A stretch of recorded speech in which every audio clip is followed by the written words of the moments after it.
బాకీ కార్డుపై మంత్రి జూపల్లి కూడా వ్యాఖ్యలు చేశారు. 65,000 కోట్ల అప్పుని 8 లక్షల కోట్లకు పెంచారన్నారు జూపల్లి.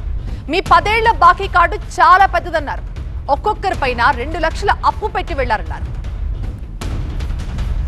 మా బాకీ కార్డు కాదు కేటీఆర్, మీరు బాకీ పడ్డారు ప్రజలకు.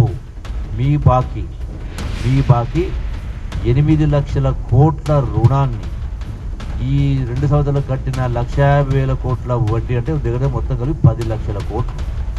10 లక్షల కోట్లు 4 కోట్ల ప్రజలకు అంటే ప్రతి వ్యక్తి పైన మొత్తం జనాభా పైన ఒక్కొక్కరి పైన 2,50,000 రూపాయలు మీరు ప్రజలకు బాకీ పడ్డారు. మీ బాకీ కార్డు 4 కోట్ల బాకీ కార్డు.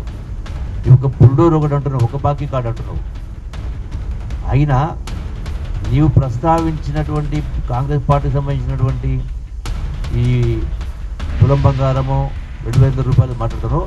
ఇంకా మాకుండి భవిష్యత్తు చేయడానికి ఉంది, ఇంకా మీకు లేదు. ఇంకా మీరు పర్మనెంట్గా బాకీ పడ్డారు. బీఆర్ఎస్ పార్టీ ప్రజలకు పర్మనెంట్గా బాకీ పడ్డారు. బాకీ